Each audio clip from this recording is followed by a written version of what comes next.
Bom dia, prezados irmãos, irmãs, amigos e amigas da Igreja Central Evangélica Armênia de São Paulo.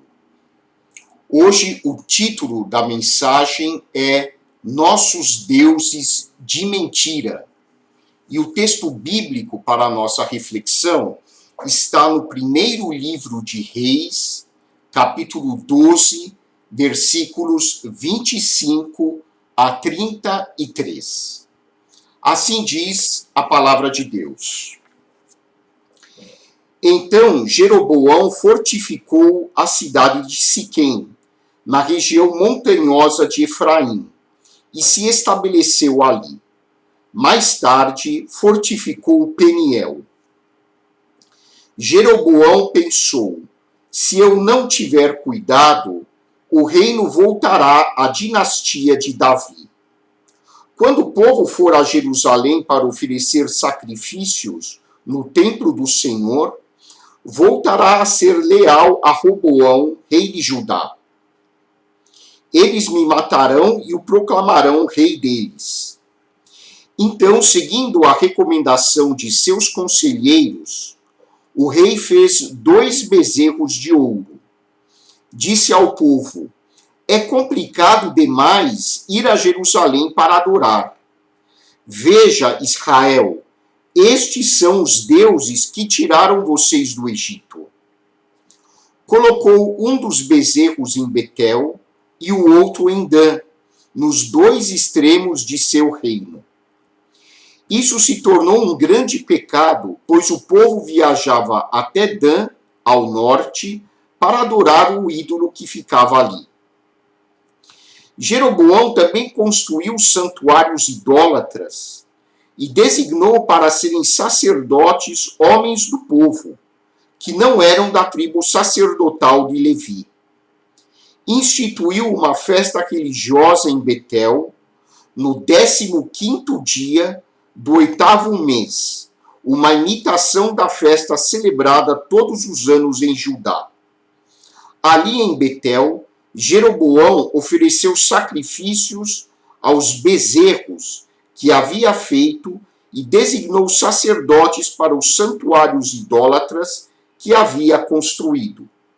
No 15º dia do 8º mês, data que ele mesmo tinha definido, ofereceu sacrifícios no altar em Betel.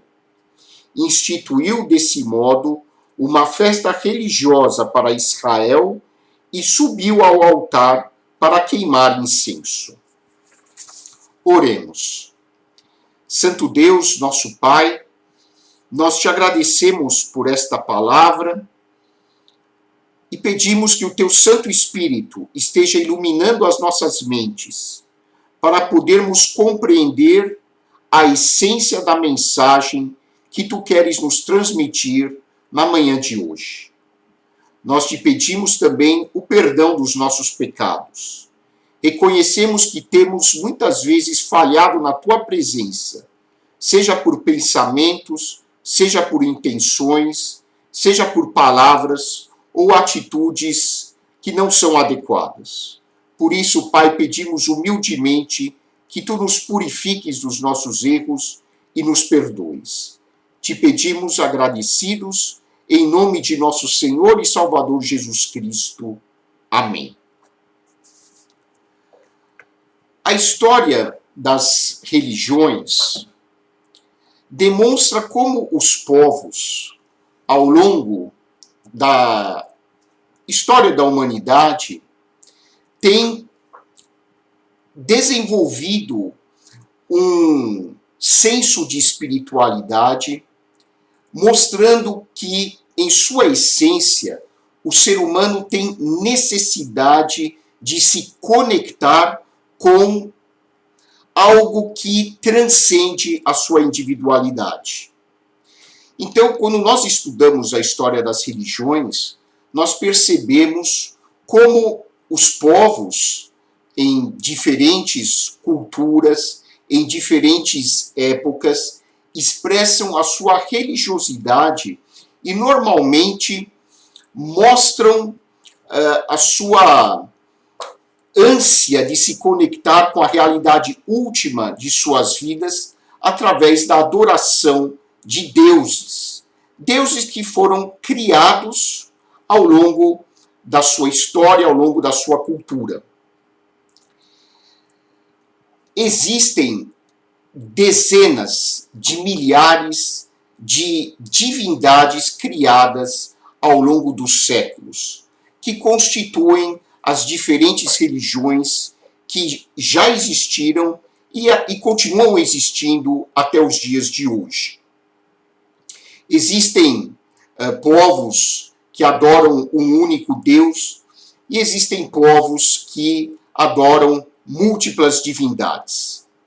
Quando nós estudamos os motivos sociais, antropológicos, psicológicos que estão por trás da criação destas figuras mitológicas, dos vários deuses que foram criados, nós percebemos os motivos que levam o ser humano a expressar o seu sentimento de espiritualidade, de religiosidade, através destes deuses que constituem o seu arsenal religioso.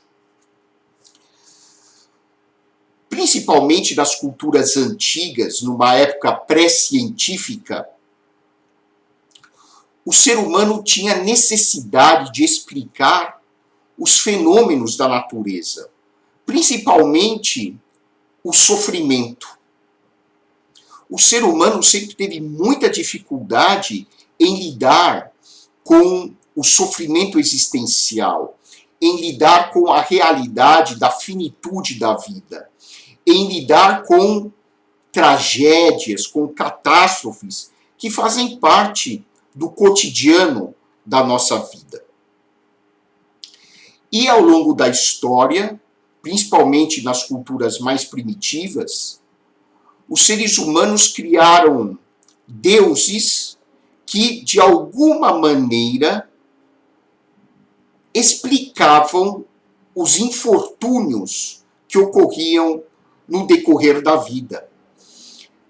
Então era comum, por exemplo, em determinadas culturas, em determinadas religiões, explicar doenças, tragédias, como sendo punições causadas pelas divindades que por algum motivo estariam iradas, estariam insatisfeitas com o comportamento do povo. Existem outras explicações também por trás da criação destas figuras mitológicas, destes deuses que constituem o arsenal religioso de diferentes culturas. Estes deuses representam muitas vezes a projeção de aspectos inconscientes da personalidade humana. Representam a projeção de fantasias e desejos inconscientes.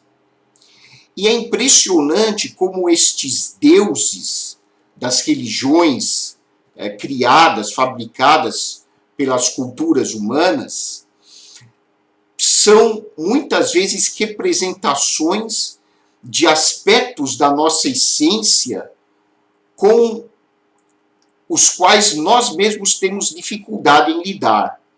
Então, por exemplo, existem nas diferentes culturas divindades que são extremamente irritadas, divindades que não perdoam, que têm até um prazer sádico em castigar as pessoas, divindades que exigem sacrifícios, inclusive humanos.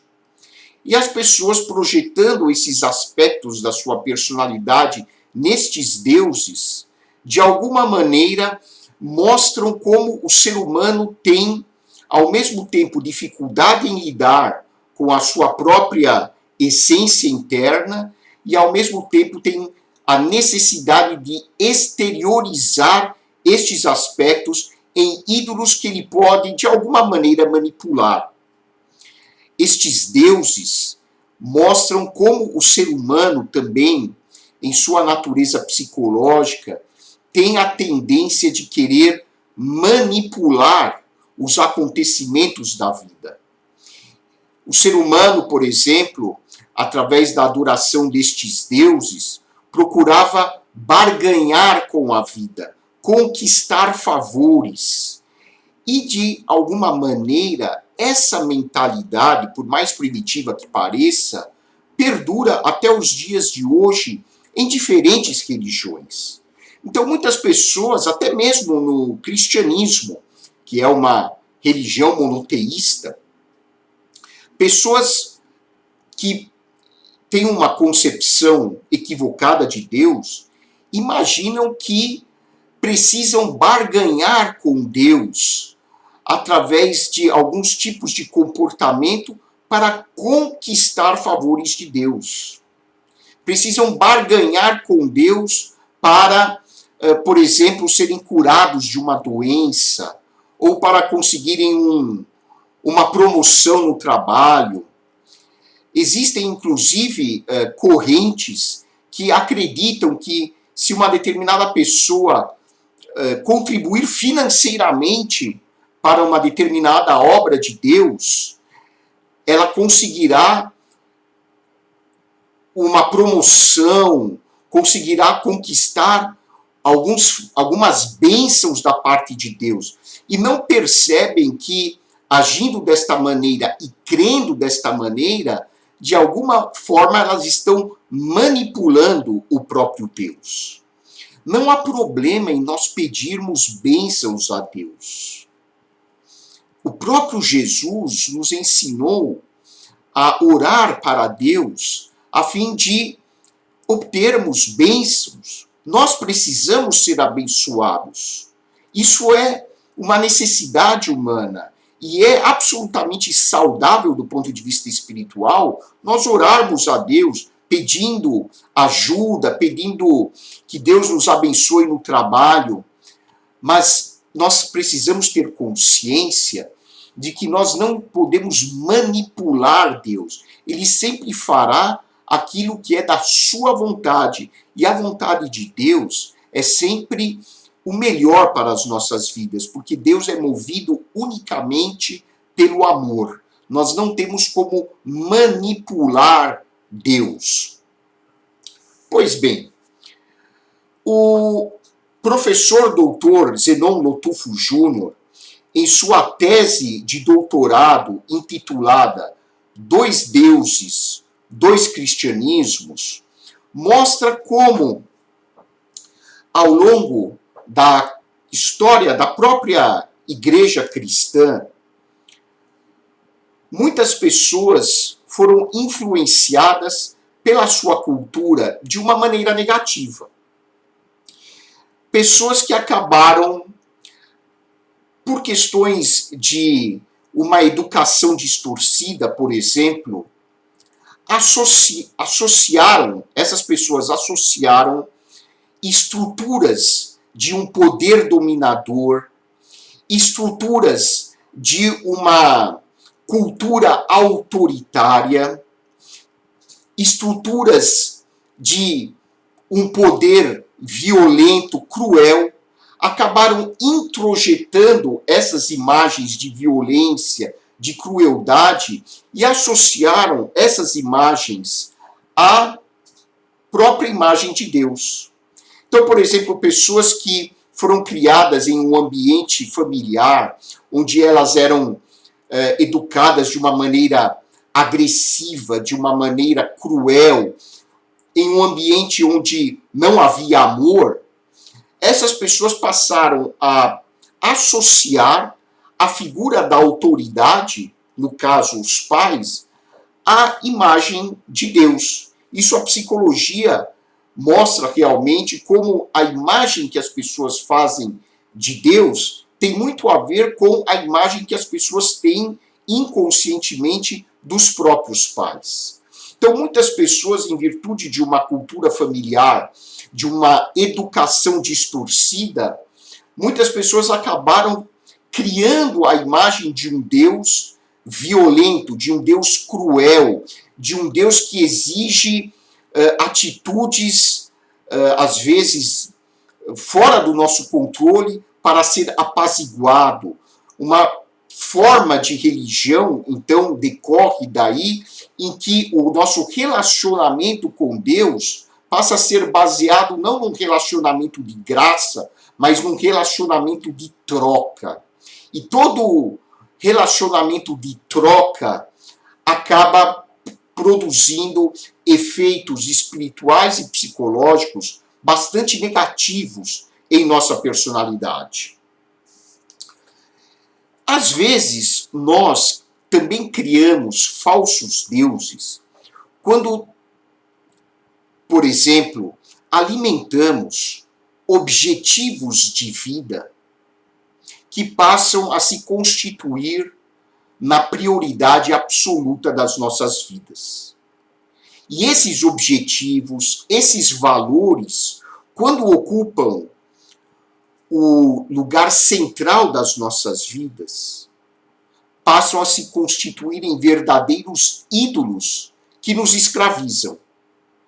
Esses objetivos podem até ser nobres, mas se eles ocupam o núcleo das nossas mentes, dos nossos corações, eles se transformam em deuses, aos quais nós passamos a servir. E isso também é uma espécie de idolatria. Por exemplo, conseguir um emprego melhor, obter uma promoção no trabalho,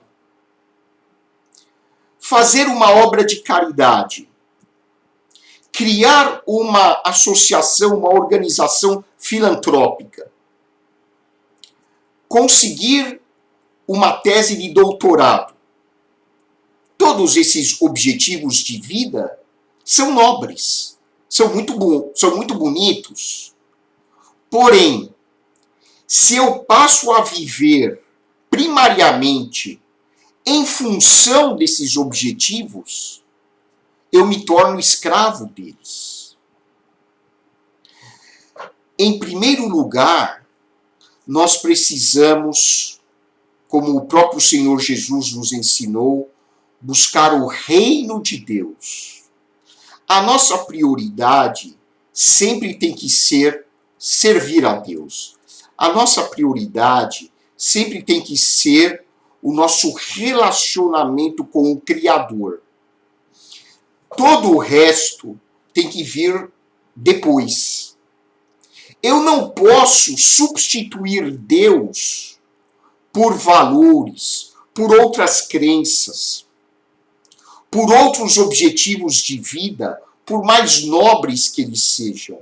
Porque quando algo substitui Deus, ele se torna um ídolo na minha vida. Isso é um motivo para nós refletirmos. Será que eu estou colocando algo no lugar de Deus? Por mais nobre que seja, se eu estiver agindo assim, eu estou cometendo idolatria. Idolatria é eu colocar qualquer coisa, qualquer valor, qualquer atividade, qualquer objetivo no centro da minha vida, no lugar que apenas Deus pode ocupar. Como seres humanos, nós temos a tendência de criarmos falsos deuses que nos escravizam. E o que nos leva a criar estes deuses de mentira? A história que nós lemos aqui, a história do rei Jeroboão, ilustra os motivos que levam os seres humanos a seguir deuses de mentira, deuses de palha em suas vidas. Um motivo que nós percebemos aqui na história do rei Jeroboão é o comodismo. A história de Israel serve de ilustração para a igreja. O próprio Novo Testamento diz que nós aprendemos muito lendo a história de Israel no Antigo Testamento, porque as experiências pelas quais Israel passou são as mesmas experiências pelas quais a igreja passa hoje. Depois da morte do rei Salomão, mais ou menos no século X antes de Cristo, assumiu como rei o seu filho Roboão. Na época de Roboão, filho do rei Salomão, houve uma revolta. Israel era constituída de 12 tribos. As 10 tribos do norte se revoltaram contra o rei Roboão e proclamaram como rei Jeroboão. Então Israel passou a ser dividida em duas nações. O Reino do Sul, com capital em Jerusalém, cujo rei era Roboão. E o Reino do Norte, constituído pelas 10 tribos do norte, ou seja, tirando a tribo de Judá e a tribo de Benjamim, as demais tribos passaram a constituir o reino de Israel, o reino do norte, cuja capital era Samaria. E este rei, Jeroboão, como uma das primeiras medidas administrativas do seu governo, tomou a seguinte medida. Ele disse assim para o povo: olha, vai dar muito trabalho ir até Jerusalém, que era a capital do Reino do Sul, para adorar Deus.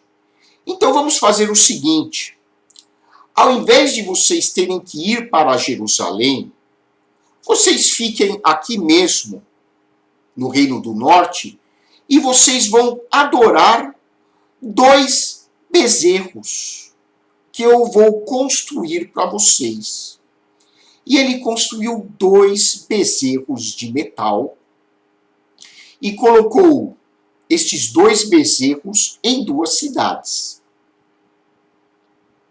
Então o povo passou com a maior naturalidade a adorar estes 2 bezerros de metal, como se estes 2 animais fossem a representação de Deus. Vejam que situação degradante a que chega o ser humano na sua vida espiritual quando ele não está conectado com Deus, quando ele não está conectado com a realidade transcendente, com a realidade última da sua vida. Ele passa a conceber Deus como simplesmente um animal. E o que chama atenção é que o povo fez isso com a maior naturalidade, como se fosse concebível que um bezerro pudesse ser adorado como um Deus vivo. As pessoas, vendo aquele objeto de metal, passaram a fazer orações, passaram a se dedicar a adorar estes 2 bezerros, como se estes 2 bezerros que eles sabiam que foram criados pelo rei Jeroboão fossem o Deus que os tirou da escravidão do Egito.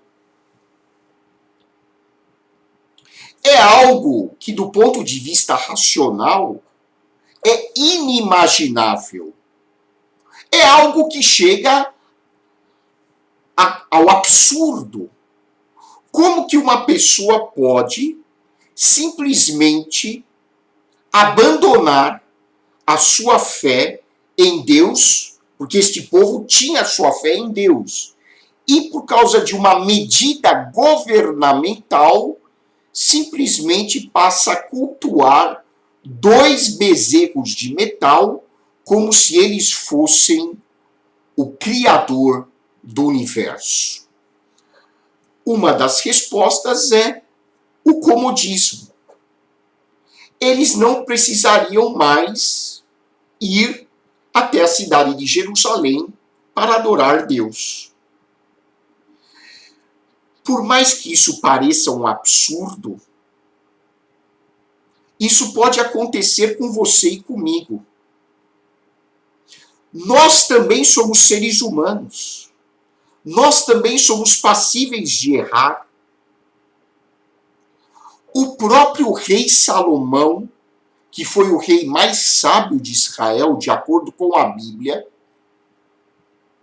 terminou a sua vida cometendo o pecado de idolatria. Ele passou a adorar vários ídolos pagãos. Isso é o que está registrado na história do Antigo Testamento. Então, quando nós lemos um texto desses, às vezes nós nos questionamos, mas como a população do Reino do Norte, de Israel, pôde abandonar a sua fé e adorar 2 bezerros como se eles fossem Deus? A resposta é: cuidado, você e eu podemos cair no mesmo tipo de erro. O comodismo pode nos levar a cair em idolatria. Ah, você não precisa adorar a Deus. Dá muito trabalho ir até a igreja. É verdade, Deus pode ser adorado onde eu estiver. Eu posso adorar a Deus na minha casa. Eu não preciso ir à igreja para adorar a Deus. Porém, claro, nesses momentos de pandemia, nós não estamos mesmo indo à igreja. Porém, o próprio Novo Testamento diz que é importante nós irmos até a igreja. Quando terminar a pandemia, eu espero que todos nós voltemos à igreja, porque em conjunto, convivendo uns com os outros, nós podemos crescer espiritualmente. Nós podemos ser edificados, porque podemos conviver uns com os outros. Este sentimento de conexão uns com os outros nos ajuda a crescer espiritualmente. Agora, é cômodo dizer, não, hoje eu vou dormir a manhã toda, eu não vou para o culto. Para que eu vou para a igreja? Dá muito trabalho.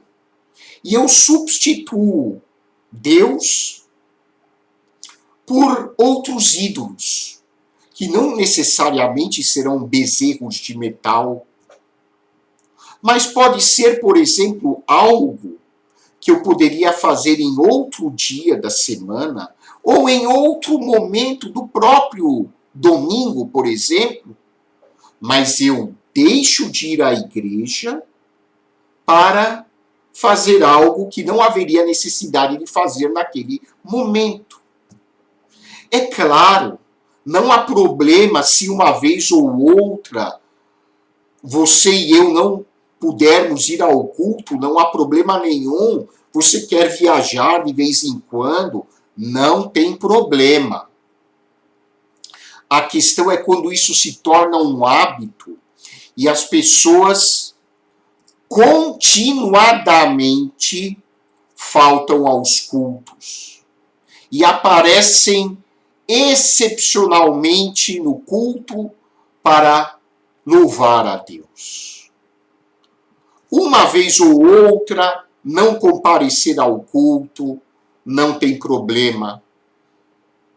Nós não somos escravos de Deus, nós somos filhos de Deus. Mas é importante que, pelo menos, na maior parte dos domingos, nós possamos nos reunir na igreja e ouvir a palavra e louvar a Deus. Não sejamos pessoas acomodadas, porque isso prejudica o nosso crescimento espiritual. Em segundo lugar, as pessoas criam falsos deuses devido à ganância. O rei Jeroboão criou 2 bezerros, entre outras coisas, porque ele tinha medo de perder o apoio da população, achando que se a população fosse até Jerusalém, onde ficava o templo de Deus, se a população fosse até Jerusalém, ele perderia prestígio político. Ele tinha medo de perder prestígio junto à população. Então ele, na maior cara de pau, construiu 2 bezerros para que as pessoas associassem à religião a sua figura como rei. E aqui, meus irmãos, eu faço um alerta como pastor. A Bíblia condena veementemente qualquer tipo de associação entre o poder político e o exercício da nossa espiritualidade. Nós devemos ter muita precaução com pessoas, pregadores, quem quer que seja, que usam a política para se beneficiarem pessoalmente. Pessoas que usam a política e a religião para se beneficiarem e colocam a religião como instrumento da política. Nós precisamos separar estas 2 áreas. É claro que, como cristãos, nós também somos pessoas políticas, mas nós não podemos usar a religião como um instrumento a serviço da política. Nós precisamos usar a religião saudável para construir uma sociedade melhor e para termos uma consciência política melhor. Isso sim, mas jamais usar a religião para alimentar interesses político-partidários. E o rei Jeroboão fez isso. Ele criou falsos deuses, ele criou um sistema religioso falso para se beneficiar politicamente. Em terceiro lugar, as pessoas criam falsos deuses por uma questão de orgulho, por uma questão de vaidade. Criar falsos deuses é uma maneira inconsciente de eu poder manipular esses deuses. Na verdade, quando eu crio falsos deuses na minha vida, eu passo a ser o senhor dos meus próprios deuses. Ao invés de eu servir a Deus, a vida passa a servir a mim. Então eu crio falsos deuses, por exemplo, com os quais eu posso barganhar para conseguir lucrar em alguma coisa, para eu conseguir tirar certas vantagens. Eu sirvo a falsos deuses para que a vida sirva a mim. O verdadeiro Deus, revelado na pessoa de Jesus Cristo, é o Senhor da minha vida, é o Senhor da sua vida. O verdadeiro Deus deve ser o alvo da nossa adoração, do nosso relacionamento prioritário. O alvo das nossas vidas deve ser o nosso relacionamento, a nossa comunhão com o nosso Pai Celestial. E a Ele nós servimos, em amor, com consciência plena. Quando eu crio falsos deuses, eu destituo o Deus do trono do meu coração e coloco ídolos que, na verdade, vão ser instrumentos para que inconscientemente eu possa manipular a vida ao meu bel prazer. E por isso aqui nós devemos refletir, a partir deste texto bíblico, sobre o que aconteceu com o rei Jeroboão. O rei Jeroboão terminou a sua vida em desgraça. Ele abandonou a conexão com Deus. Ele morreu para a realidade última da sua vida, que era Deus. Deus é o sentido primário da nossa existência. E o antídoto, o remédio que nós temos para não cairmos na idolatria é olharmos para o autor e consumador da nossa fé, que é o Senhor Jesus Cristo. O Senhor Jesus Cristo disse que Ele é o caminho, a verdade e a vida. Em outras palavras, Jesus Cristo constitui o parâmetro pelo qual eu posso compreender esta realidade última na minha vida, que é Deus.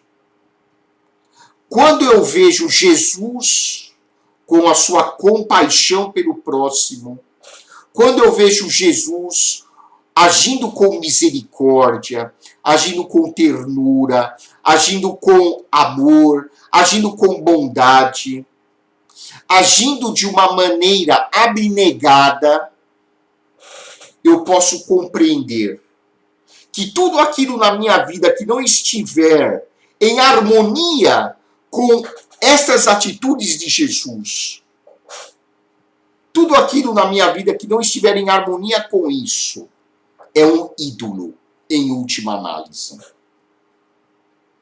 Por isso, olhemos para Jesus e busquemos sempre nos relacionar com Deus de uma maneira saudável, compreendendo que é a Ele, Deus, que nós devemos servir. Naturalmente, eu uso o pronome Ele por uma questão gramatical. Deus é espírito. Deus não tem sexo. Ele não é nem masculino, nem feminino. Deus é espírito. E é com este espírito que é a realidade transcendente, suprema em nossas vidas, em quem nós existimos, em quem nós nos movemos, em quem nós respiramos, como afirmou o apóstolo Paulo no seu discurso em Atos capítulo 17. É este Deus que deve constituir a essência, o núcleo da minha vida e da sua vida.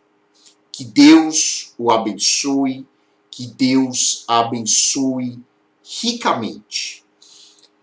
Oremos. Santo Deus, nosso Pai, ajuda-nos a viver uma vida com propósito, ajuda-nos sempre a ter em mente que Tu és a prioridade absoluta em nossas vidas. Que nós jamais nos afastemos de Ti, cultivando valores, cultivando crenças, cultivando atitudes que ocupem o Teu lugar, a Tua primazia em nossos corações. Ajuda-nos a sempre manter os nossos olhos focados na pessoa de nosso Senhor e Salvador, Jesus Cristo, o nosso Mestre, o nosso caminho, o nosso mediador. Nós te agradecemos em nome do teu Filho amado. Amém. E que a graça de nosso Senhor e Salvador Jesus Cristo, o amor de Deus, o nosso Pai, e a comunhão do Espírito Santo sejam com todos vós, agora e para sempre. Amém. Uma excelente semana para você. Que Deus o acompanhe, que Deus a acompanhe. Um grande abraço.